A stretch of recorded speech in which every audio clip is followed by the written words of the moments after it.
Selamat pagi teman-teman, kita bertemu lagi dalam video pembelajaran online masih mengenai salary grading ya Pak ya, mas-mas ya, bapak-bapak, ibu-ibu. Jadi seperti yang tadi dalam video sebelumnya ya, kita sudah lihat ya, jadi dari comparable factor yang kita hitung, total nilainya seperti ini, kita grading jadi 7 level. Dari mulai direktur sampai staff ya. Seperti yang Anda lihat di sini, di dalam posisi manajer bisa kita grade jadi 2 ya, tidak semua manajer dianggap sama bobotnya. Jadi manajer teknik sama project manager ini kebetulan karena ini industrinya construction company dianggap lebih senior dibanding manajer lainnya.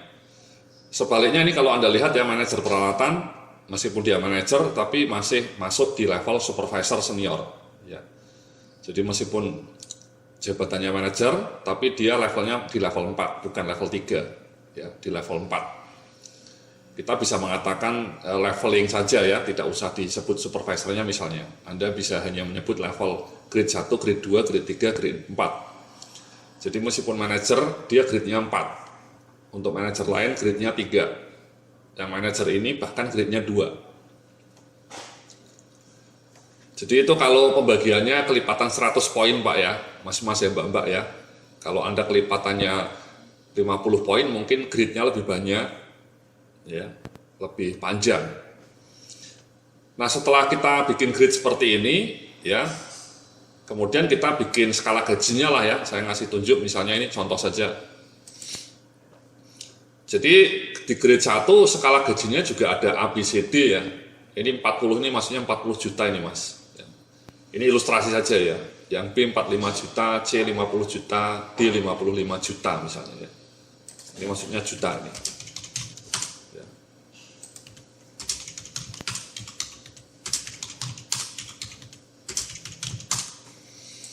Jadi A, B, C, D, ya meskipun sama-sama grade 1 mungkin bisa skala grade 1A, grade 1B atau grade 1C.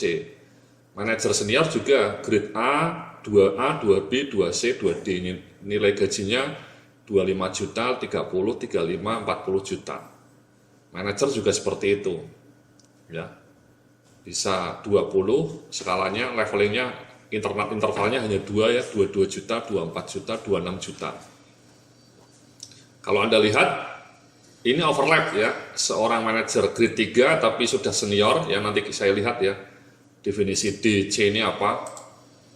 Kalau sudah senior dia gajinya bisa 26 juta, ya sama dengan manajer senior yang masih manajer grade 2 yang di level A. Kemudian grade 4 ada 4A gajinya 15 juta, grade 4B 17 juta, grade 4C 19 juta, grade 4D 21 juta. Sama ini grade 4 kalau sudah level D bisa lebih tinggi dibanding grade 3 tapi masih A. Ya. Kemudian kalau supervisor ya, supervisor biasa ini level grade 5 10 juta, 5A, 5B 12 juta, 5C 14 juta, 5D 16 juta. Ini sama, 5D bisa lebih tinggi dibanding level 4A. Nanti akan saya tunjukkan kenapa, apa sih definisi ABCD ini ya. Kalau staff seperti ini mas ya, staff senior level grade 6, gajinya 5 juta, 5, 6, 7, 8. Ya. Selisihnya hanya 1 intervalnya. Kemudian staff biasa baru masuk 2 juta, 3 juta, 4 juta, 5 juta. Kalau UMK-nya 3 juta ya langsung masuk di sini mas ya, 3 juta ya langsung masuk level 7B, 7 Bravo. Jadi level yang ABCD ini bisa dibentuk supaya menjadikan gradasinya lebih tajam ya. Sama-sama grade 3 tapi bisa di C, bisa di D, atau bisa di A. Itu seperti ini ya. Jadi kalau A itu pengalaman dalam posisinya antara 0 sampai 3 tahun gitu ya. Kalau B 4 sampai 6 tahun. Dan kemudian waktu dalam posisinya memberikan prestasi kerja yang baik ya. Kinerjanya bagus. Yang C pengalaman dalam posisinya 7 sampai 9 tahun. Maksudnya di grade itu ya. Kemudian D lebih dari 9 tahun. Dan kemudian selain kinerjanya baik, sudah mengerjakan proyek-proyek besar. Ini berlaku untuk industri construction Mas ya, construction company atau developer company ya.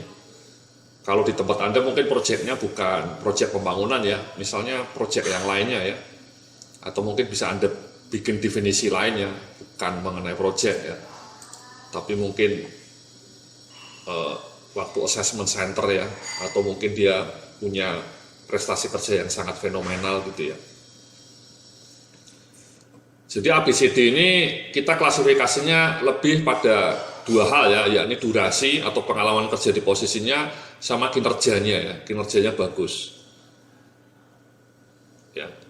Kalau misalnya 4-6 tahun di posisi, misalnya ini ya, sudah jadi staff, ketika 0 tahun ya gajinya 2, tapi ketika dia misalnya sudah 4 tahun di posisi staff, dia bisa naik 7B, naik gajinya 3 juta. Kalau sudah 7 tahun di posisi staff, gajinya naik menjadi 4 juta. Ya. Dengan catatan dia memang kerjanya bagus, ya, hasil KPI-nya, hasil performance appraisal-nya bagus. Misalnya katakanlah dia di 7B nih, sudah kerja di 7B sampai 6 tahun lebih, 7 tahun, tapi dia tidak bisa naik ke 7C. Kenapa? Karena memang kinerjanya kurang bagus, jadi dia stagnan di sini. Ya. Sama ini ya, misalnya manajer, supervisor manager ya, dia hanya bisa naik ke B atau naik ke C kalau misalnya dia sudah beberapa tahun di posisi A dan kinerjanya bagus ya, bisa lebih cepat ya kalau kinerjanya bagus bahkan ya. Ini rentang klasifikasi ini hanya patokan Mas ya. Kalau misalnya kinerja dia memang spektakuler ya, bisa saja dia langsung dipromot, tidak hanya di ABCD ini ya, langsung naik ke pangkat di atasnya ya. Jadi seorang staf senior, misalnya dia di 6B, karena prestasi kerjanya bagus, dia tidak hanya naik di 6D, tapi dia bisa naik di grade 5, ya. Grade 5A misalnya. Dari grade 6B menjadi grade 5A, ya, karena memang dia kinerjanya sangat bagus, naik grade ya. Jadi kalau Anda perhatikan di sini emang promosinya bisa naik grade atau naik leveling ya, dari A ke B ke C ke D, itu lebih flat. Ya, tapi kalau Anda spektakuler kinerjanya, Anda bisa naik dari grade 4, ya misalnya grade 4B misalnya, langsung naik ke 3A, karena kinerja Anda bagus.